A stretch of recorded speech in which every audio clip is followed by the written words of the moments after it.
아멘. 부르신 교회 오신 여러분, 예수님 이름으로 환영합니다. 잘 오셨습니다. 우리 옆에 계신 분에게 당신을 보니 힘이 납니다, 이렇게 한번 말씀해 주십시오. 당신을 보니 힘이 납니다. 예, 아유 힘이 납니다. 오늘 막 갑자기 카메라가 일부 예배 때 안 되고 그래가지고 그러면 굉장히 스트레스를 받더라고요. 갑자기 그런데 예, 지금 그 와중에 다 이제 노트북 소리 안 나죠? 그 우잉하는, 지난주에도 막 그 비행기가 뜰 것 같아가지고 공포감을 줬는데 이제 아예 그거 싹 바꾸고 나니까 속이 편한데 여러분을 보니까 힘이 막 더 나는 것 같아요.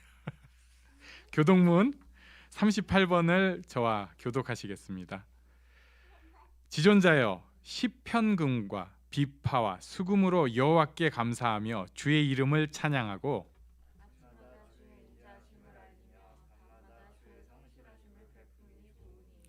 여호와여, 주께서 행하신 일로 나를 기쁘게 하셨으니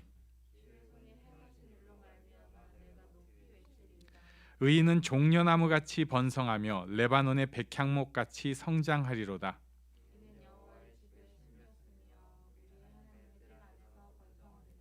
그는 늙어도 여전히 결실하며 진액이 풍족하고 빛이 청청하니 정직하심과 나의 바위의 되심과 그에게는 불의가 없음이 선포되리로다. 아멘. 함께 찬양 드리는 시간 갖겠습니다.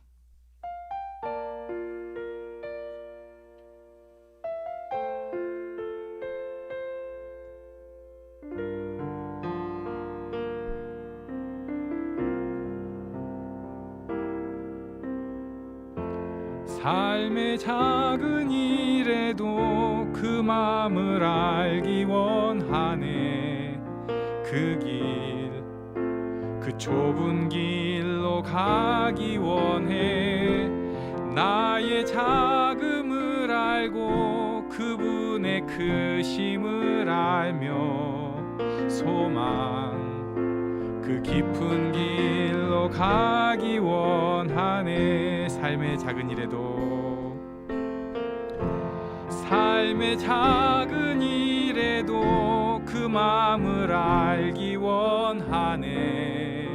그 길, 그 좁은 길로 가기 원해. 나의 작음을 알고 그분의 크심을 알며 소망, 그 깊은 길로 가기 원하네.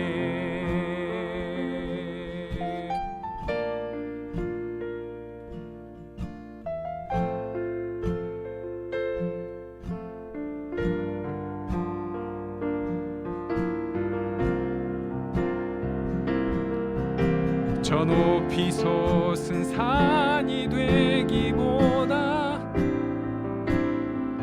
여기 오름직한 동산이 되길, 내 가는 길만 비추기보다는 누군가의 길을 비춰준다며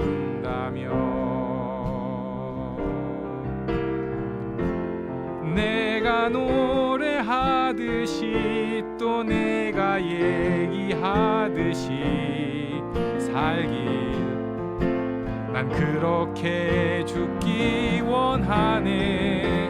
삶의 한 절이라도 그분을 담기 원하네. 사랑, 그 좁은 길로 가기 원하네. 중간으로 돌아갈까요? 저 높이 솟은 산이 되기보다 여기 오름직한 동산이 되길, 내 가는 길만 비추기보다는 누군가의 비를 비춰준다며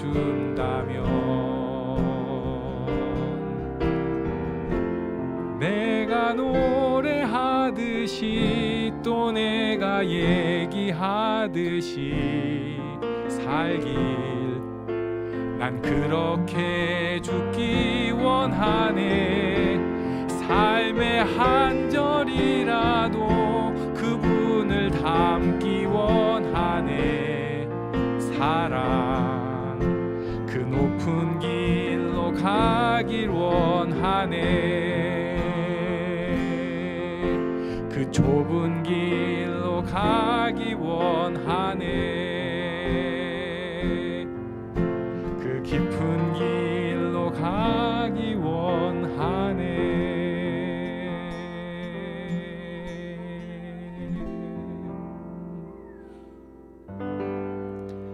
보여지는 예배 아닌 마음으로 드리는 예배, 노래하는 찬양보다 삶으로 고백되는 예배, 나를 위한 예배 아닌 나를 위한 예배 아닌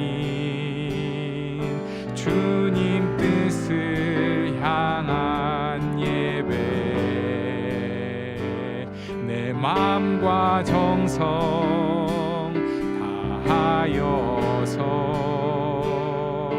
주 앞에 드려지는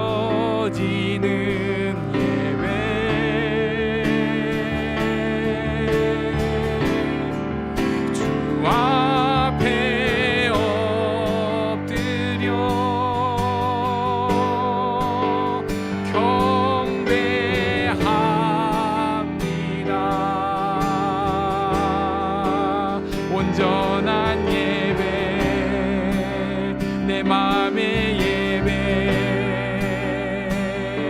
내 모든 것 받기 합당하신 분, 주 앞에 엎드려 예배합니다.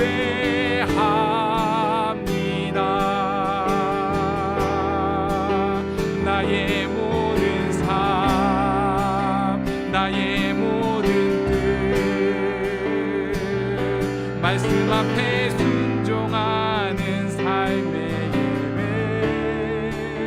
드리기 원하네.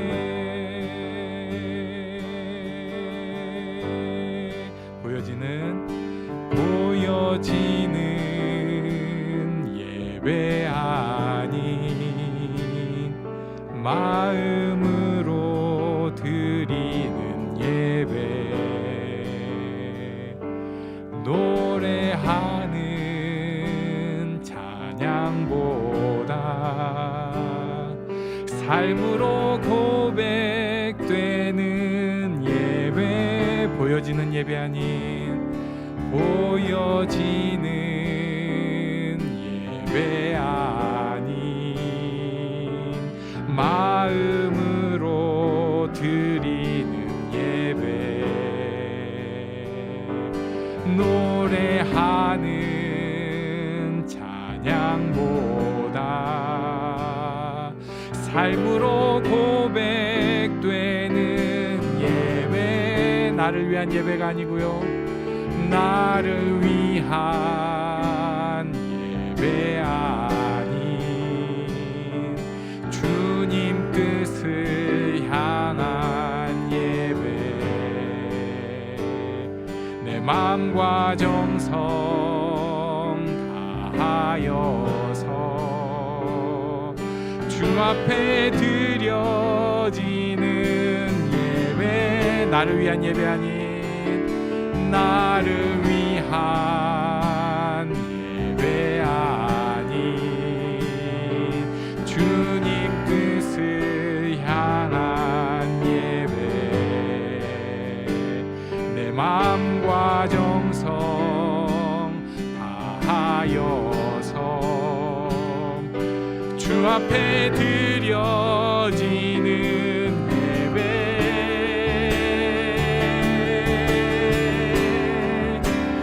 앞에 엎드려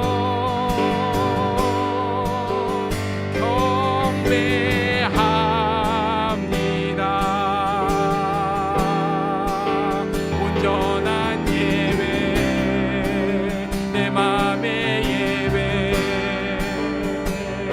내 모든 것 받기 합당하신 분, 주 앞에 엎드려 예배합니다.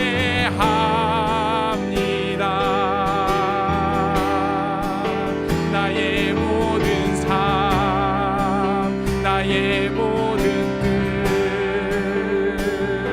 말씀 앞에 순종하는 삶의 예, 주 앞에 엎드려, 주 앞에 엎드려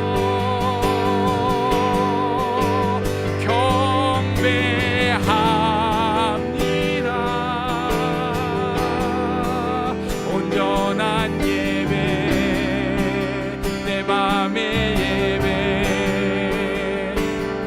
내 모든 것 받기 합당하신 분, 주 앞에 엎드려 예배합니다. 나의 모든 삶, 나의 모든 뜻, 말씀 앞에 순종하는 삶의 예배 드리기 원하네.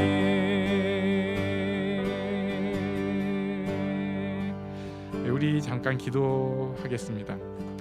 우리 삶이 하나님 앞에 그렇게 예배의 모습으로 드려지길 원합니다. 정말 온전히 예배드리는 그 모습, 그리고 그 다음에 삶 가운데 변화되는 모습이 있기를 원합니다. 함께 기도하겠습니다. 하나님, 이 자리에 우리 예배가 하나님 앞에 엎드려지는 예배, 하나님 앞에 순종하는 예배가 되게 주시옵소서. 우리의 전 삶을 하나님 앞에 바치는 예배가 되게 하시고, 하나님께서 우리 가운데 임재하여 주시옵소서. 아버지 하나님, 우리가 변화되는 예배 되게 하시되, 아버지 하나님, 그것이 저를 위한 그런 오직 하나님 앞에 드려지는, 하나님 앞에 하는 그리 하나님 앞에 그것을 보여줄 수 있는 그런 예배가 되게 주시옵소서.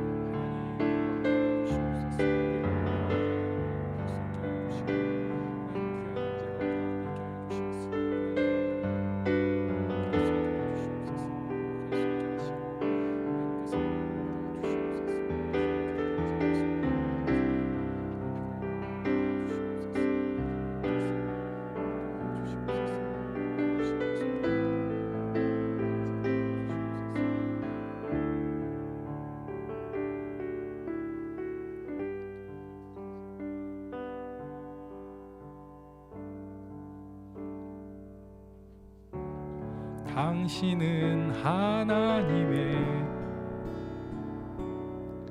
언약 안에 있는 축복의 통로,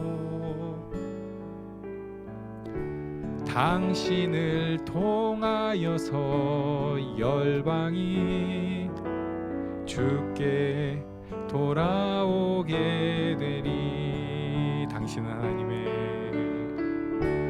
당신은 하나님의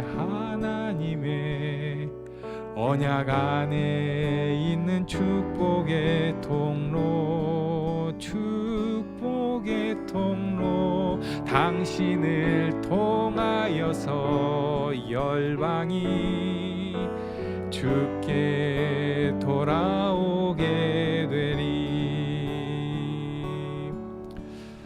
요즘 크리스찬들이 하나님께 영광을 가리는 일들을 많이 하는 것 같습니다. 그리고 저도 저를 볼 때 그런 일들이 많아요. 그래서 제가 좀 우울하게 생각을 하면 이런 생각을 했습니다. 내가 교회에서 쫓아낸 사람이 몇 명인가? 나 때문에 시험 들어가지고 교회 옮긴 사람이 몇 명인가? 조금 더 무서운 얘기를 하면 나 때문에 마음 상해가지고 예수님께 마음을 둘려다가 돌이킨 사람이 얼마나 많은가. 꽤 있거든요. 그러다 보니까 웃을 일이 아니에요. 굉장히 차라리 죽는 게 낫지, 그런 거 생각하면. 그리고 혼자서 그냥 어디 구석에서 존재가 없는 데 있어야지 괜히 앞에 나가서 왔다 갔다 하니까 사람들 시험 들게 하고 괴롭히기나 한 하나님께 가는 길을 막는다는 생각을 했습니다. 거짓말은 아니에요. 실제로 그랬으니까. 근데 그게 다라고 생각하면 속이는 것입니다. 저는 비록 사고도 많이 치고 그렇게 지혜롭지도 않고 부끄러움도 많지만 하나님께서 저를 축복의 통로로 삼으신다고 믿습니다. 이거 믿음이에요, 믿음.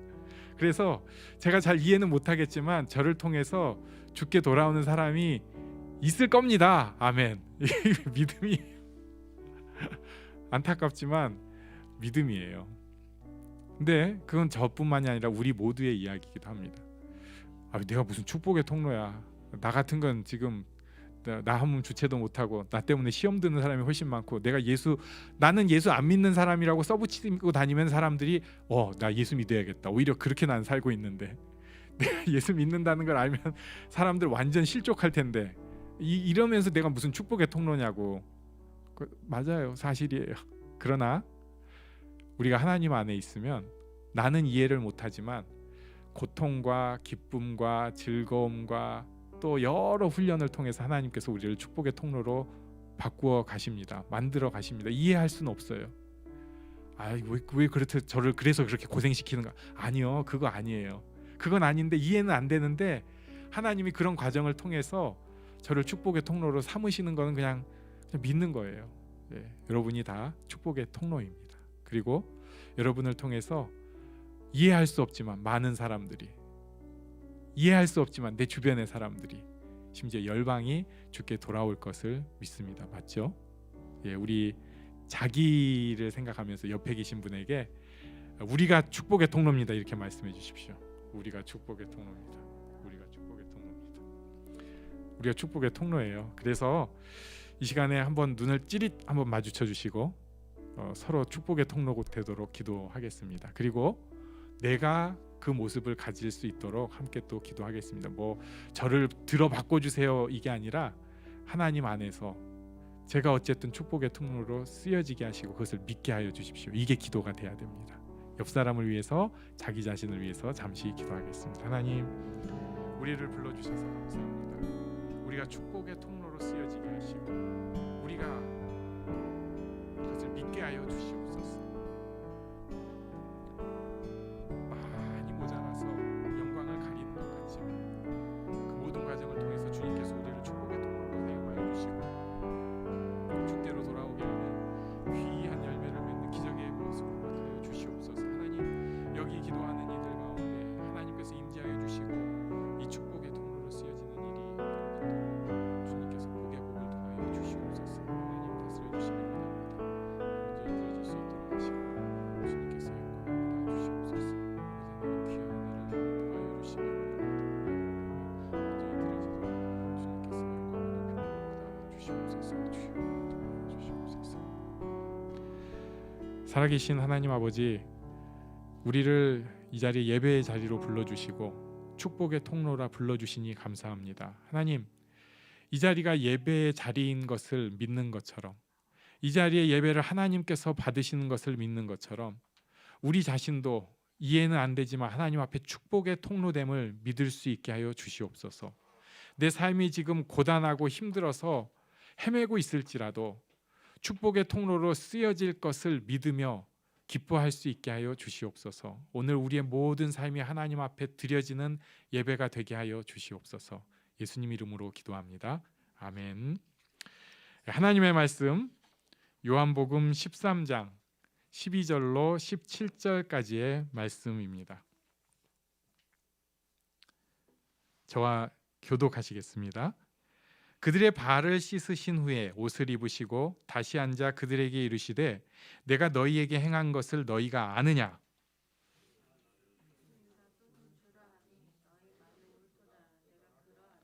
내가 주와 또는 선생이 되어 너희 발을 씻었으니 너희도 서로 발을 씻어주는 것이 옳으니라.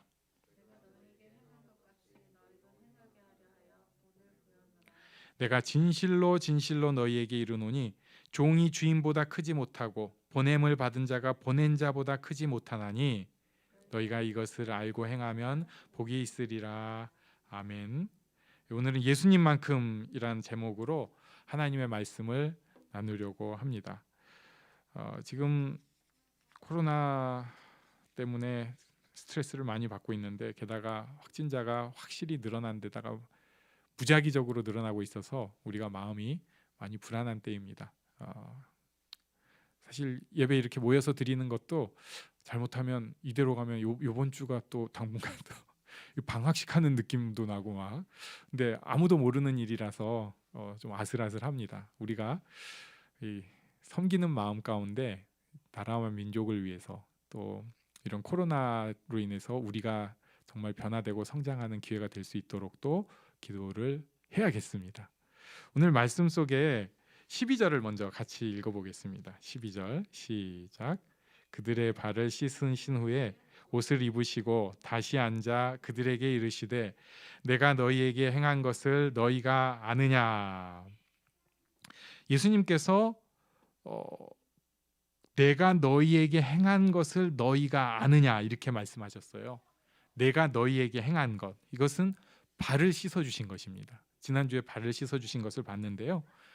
우리가 좀 상상을 해볼 필요가 있어요. 이 팔레스타인은 더운 열대 나라입니다.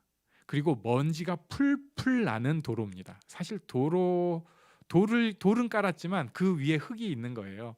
서울은 그렇게 지금 먼지가 많이 날리지 않아요. 그런데 지금은 삐까번쩍해진 세종시, 거기가 이제 논산벌이었는데 거기는 어설프게 도로 깔아놓으면 그 위로 먼지가 더 날렸던 데입니다. 정말 진짜 이게 먼지 바람이구나. 근데 그런 도로를 더운 열대 나라에서 걸어 다니니까 신발을 아예 가죽 샌들을 신어요. 그래가지고 발이 막 그냥 먼지가 그냥 다 덮이는 거죠. 그 샌들에. 게다가 또 문제는 지금은 우리가 전부 집집마다 화장실이 있는 아주 좋은 도시에 사는데 그때는 그런 게 없었어요. 저 어렸을 때도 가끔 좀 잘 안 돼 있는 집들이 있고 그래가지고 그런지 꼭 물 버릴 때 밖에다가 갖다 뿌리는 사람들이 지금도 기억나요. 아니 집에 화장실 다 있는데 왜 저러지? 아무튼 못 뽑고 밖에다가 뿌려요. 근데 문제는 그때는 그게 거기에 이상한 오물들도 꽤 있는 거예요. 게다가 동물들도 같이 다니잖아요. 지금 차들처럼 동물이 있으니까 그 동물들이 걸어가면서 부직 막 그러면은 샌들의 먼지에 거기에 오물까지 들어가지고 샌들 벗고 들어가도 발이 아주 휘황찬란합니다. 진짜 끝내줬을 거예요. 그래서 그때 당시에 이 발 씻는 것은 굉장히 천한 행동이라고 생각을 했어요. 제가 찾아보니까 유대법에 그때 이런 게 있었대요. 발 씻겨주는 행위는 너무 천한 일이므로 유대 공동체에서는 있을 수 없는 일이다. 그러니까 노예라고 하더라도 유대인 상전이 유대인 종에게 발 씻으라고 요구를 못할 정도 일이에요.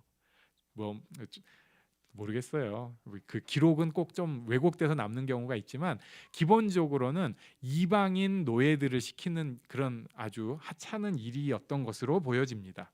그런데 그 발 씻기는 일, 오염된 발을 씻기는 일을 이 모임에서 가장 높은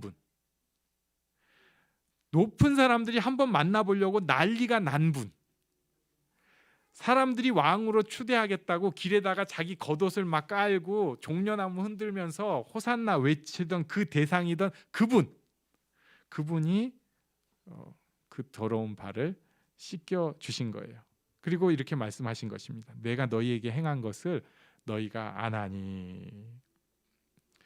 설명을 다시 해주시는 것이 13절 14절입니다. 우리 한번 같이 읽겠습니다. 13절 14절 시작.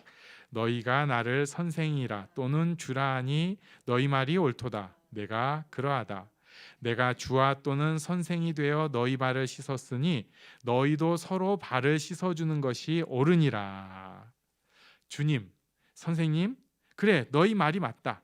내가 주와 선생으로 너희 발을 씻었으니 너희도 서로 발을 씻어주는 것이 옳다.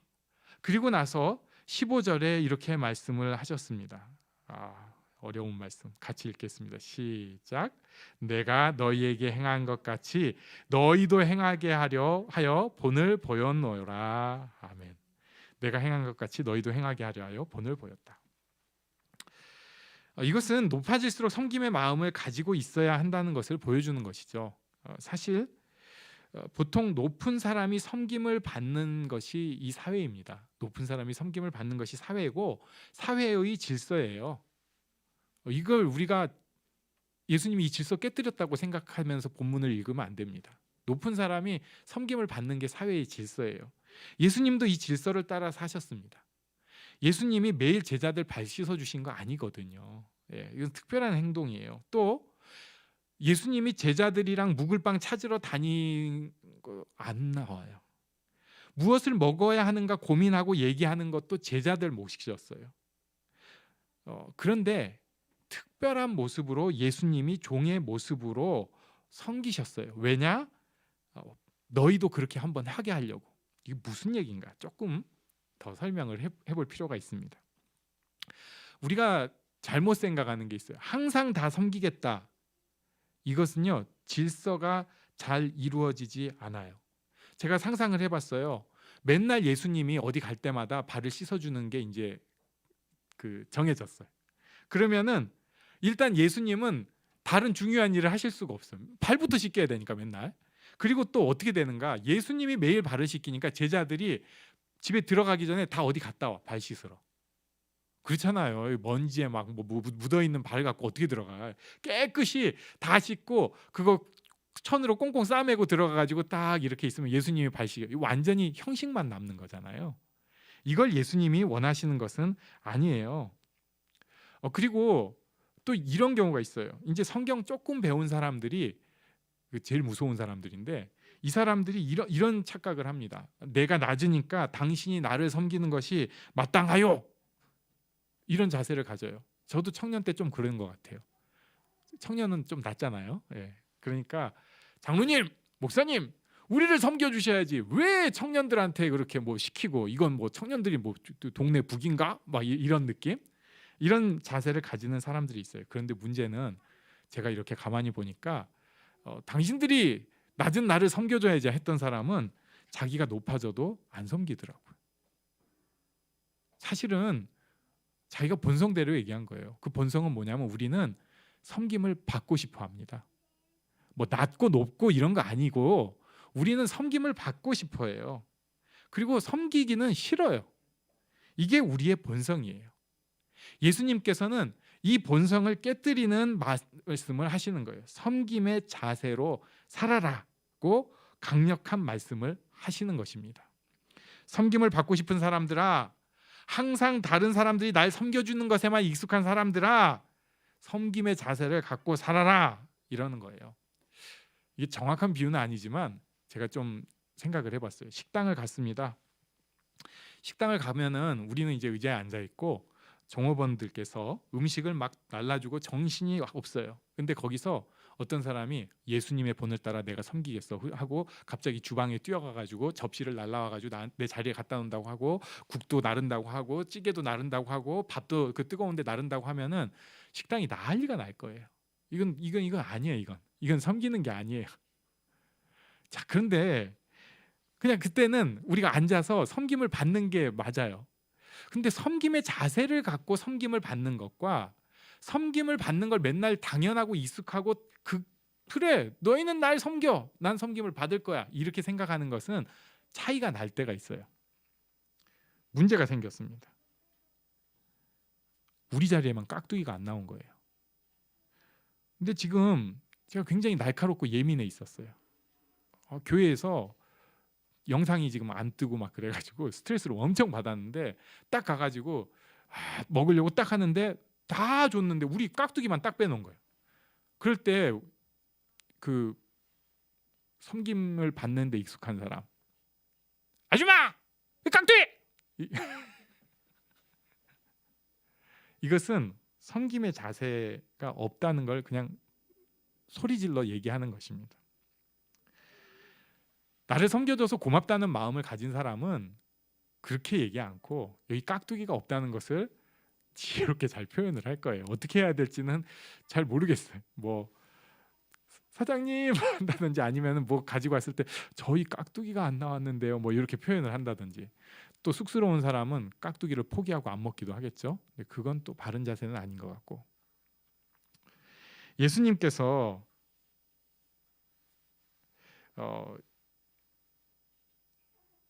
여러 가지 예를 보여주시면서 이 섬김의 모습을 보여주신 것이 저는 굉장히 도전이 되면서 어렵습니다.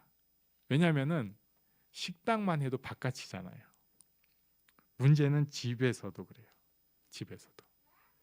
예수님의 이 발 씻어주는 비유를 잘못 이해하는 사람은 그래 내가 오늘 집에서 한번 섬기겠어 하면서 뭐 발 안 씻기더라도 내가 오늘은 요리할 거야. 오늘은 내가 뭐 설거지를 다 할 거야. 좋아요. 근데 사실은 그게 이벤트야. 진짜 맨날 하던 사람은 그거 해도 괜찮아. 근데 이벤트로 착각하고 하는 사람이 한다고 널치기 시작하면 일이 더 많아져요. 괴롭기만 해. 근데도 자기 딴에는 그렇게 했다고 큰 소리를 막 치는 거예요. 내가 부모님 섬기기를 원합니다. 뭐 또는 아내를 섬기기 원합니다. 이래가면서 집안이 더 복잡해지기 시작합니다. 섬김의 자세를 갖고 있는 사람은 내가 그거 안 하더라도 그렇게 이벤트 벌리지 않더라도 누가 나한테 그렇게 해주면 진짜 고마워할 줄 아는 거예요. 내가 꼭 뭐 국을 다 끓이고 찌개를 다 끓이고 생선을 굽고 나물을 무치고 밥을 퍼가지고 내 앞에 갖다 주는 그것을 꼭 뭐 샘플로 한 번씩은 할 수도 있겠죠. 그리고 내가 요리 잘하면 같이 하는 게 맞아요. 그런데 섬김의 자세를 갖고 있는 사람은 그럴 때 앉아 있더라도 그게 고마운 거죠. 야, 이렇게 챙겨줬구나. 이게 준비가 됐구나. 그렇지 않은 모습을 갖고 사는 것이 우리네의 모습입니다. 특히 어렸을 때 그렇게 되기 쉬워요. 사춘기 청소년을 생각을 해보세요. 왜 나한테는 반찬을 이런 식으로 이상하게 주냐고. 내가 지금 바쁘게 지금 학교를 다니고 있는데 왜 지금 밥이 딱딱 준비가 안 돼 있냐고. 성질 팍팍 부리는 거죠. 그리고 왜 이 간도 안 맞는 이 음식을 내왔냐고. 심지어 숟가락 던지고 막 밥 뒤엎고. 이런 건 저만 하는 건가요? 전혀 섬김의 자세가 없는 거예요. 꼭 거기서 내가 뭐 요리를 한다, 뭘 한다, 할 수 있을 때 하는 거 좋아요. 근데 그게 아니라 섬김의 자세를 갖고 있는 사람은 다릅니다. 달라요. 어머니가 나한테 밥을 해주셨어요. 그러면은 우리는 반사적으로 짜증을 내려고 해요. 왜 그래? 누가 나한테 밥을 해주면 이게 진짜 고마운 그런 생각이 아니라 됐어요. 먹고 왔어요. 자꾸 제 얘기를 하려니까 되게 그런 모습은 사실은 섬김의 자세가 아니에요. 예수님께서는 지금 섬김의 자세를 강하게 말씀하고 계시는 것입니다. 이렇게 생각하고 나면요, 고마운 사람들이 하나둘이 아닙니다.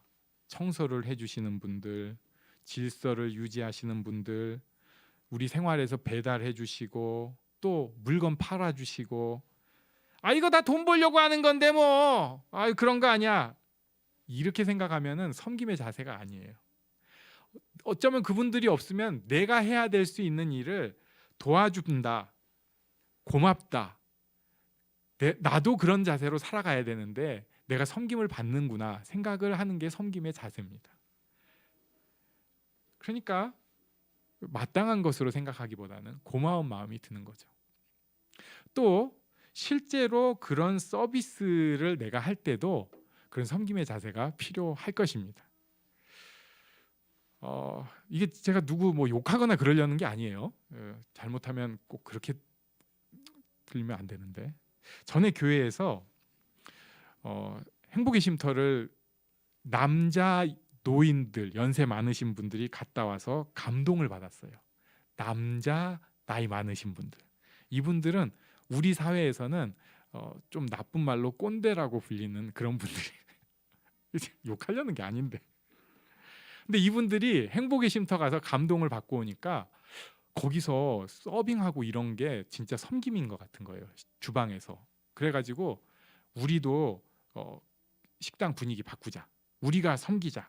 그래가지고 이분들이 바로 한 일이 첫 번째 뭐였냐면 앞치마를 주문을 했어요. 비싼 거를 딱 폼나게 주문을 하고 그 다음에 서빙을 이제 하기 시작했어요. 근데 이게 매번 하려니까 힘들잖아요. 그리고 야 우리만 서빙하냐? 번갈아야지. 그래가지고 한 달에 한 번으로 했어요. 그런데 이게 계속 해보니까 정신만 없거든요. 실제로 섬기는 건 그렇게 빛나는 일이 아니에요. 그리고 여유가 있고 내가 섬길 테니 받아주시오. 이런 거는 사실은 섬김 아니에요. 지금 갑자기 우리가 여기서 우리 세족식 합시다. 이거는 진짜 섬김이라기보다는 그 샘플 그냥 한번 마음을 다잡는 것이지 진짜 섬기는 거 아니에요. 발을 집에 가서 또 씻지 그런다고 안 씻겠어요. 진짜 섬김은 정신없는 거라고요. 티가 안 나는 거예요. 이분들이 점점 힘들어져요. 게다가 우리 사회에서 제가 이제 젊은 부목사인데 떡 앉아 있어가지고 장로님 김치 좀 갖다 주세요. 이거 되겠어요 이게? 아무 말 안 한다고요. 국수 제가 갖다 먹고 뭐 김치 필요하면 제가 갖다 먹지. 점점 흐지부지 돼버리고 말았습니다. 앞치마 두르고 폼 나는 게 섬김의 자세를 갖는 게 아니라 그 자리에서 있는 곳에서 김치 한 접시 내가 옆에 갖다 주고 어디 뭐 필요하면 내가 뛰어가서 뭐 해주고 그거 하더라도 진짜 섬김의 자세를 갖고 있는 사람은 달라요. 섬김을 받으려고 하는 우리의 본성을 깨트리고 무거운 엉덩이 들어가지고 일으킨다는 거죠. 무슨 일이 있을 때 그냥 뒤에 가가지고 저건 저 사람들이 하는 거야 이게 아니라 내가 그래도 뭐라도 같이 해야지 내가 좀 섬겨야지 하는 사람은 다릅니다. 저는 우리가 좀 그런 자세를 배워가면 좋을 것 같아요. 그런데 예수님이 여기다가 한 방 더 날려주셨습니다. 16절 말씀 우리 한번 같이 읽겠습니다. 16절 시작. 내가 진실로 진실로 너희에게 이르노니 종이 주인보다 크지 못하고 보냄을 받은 자가 보낸 자보다 크지 못하나니. 이 말씀은 우리가 예수님보다 크지 못하다는 거예요. 우리가 예수님보다 작아요. 크지 못해요. 그런데 예수님도 이렇게 섬김을 하셨는데 예수님보다 훨씬 작은 우리가 뭘 못하겠냐는 거예요. 어떨 때는 무시당하고 어떨 때는 힘들고 고통스러워도 섬기는 모습이 예수님이 물론 발 씻을 때는 무시당하시진 않았죠. 근데 예수님이 보여주신 섬김의 모범은 무시당하고 고통당하는 가운데도 섬겨주신 것인데 그보다 훨씬 작은 우리가 뭘 못하겠냐는 거예요. 섬김은 사실 쉬운 일이 아닙니다. 우리 다 그런 마찬가지인데 존중받는 거 좋아하고요. 섬김 받고 싶어 하고요. 무시당하면 기분 나빠요. 그리고 무시당하면 분노가 쌓여요. 너 두고 보자. 그런데 예수님이 이렇게 직접 섬김의 모습을 보여주셨는데 예수님보다 훨씬 작은 우리가 뭘 그런 거 가지고 분노를 쌓고 섭섭하고 기분이 나쁘고 그러겠어요. 이게 예수님 말씀이에요. 우리의 주인 되신 예수님이 그 일을 즐겨 하셨는데 기뻐하셨는데 어려운 일입니다. 그리고 마지막으로 덧붙여 주십니다. 17절 우리 같이 읽겠습니다. 시작. 너희가 이것을 알고 행하면 복이 있으리라. 아멘. 그냥 본능을 어기고 고통스러워 봐라 이게 아니고요. 사실 진짜 이 땅에서 복을 누리는 것은 섬김의 자세를 갖고 사는 것이다 라는 것을 약속해 주시는 것이에요. 이것을 알고 행하면 복이 있다. 알고 행하면 복이 있다. 예수님 말씀을 따르는 사람들에게 언제나 주시는 말씀이에요. 우리가 알고 행하면 복이 있다. 섬김의 자세를 알고 행하면 복이 있다. 우리가 이런 복 받은 사람이면 좋겠습니다. 세상은 이거 다른 세계예요. 섬기는 사람은 호구라고 부릅니다. 섬기는 사람은 나대는 사람이라고 부르고요. 옳지 않은 사람처럼 여길 때도 있어요.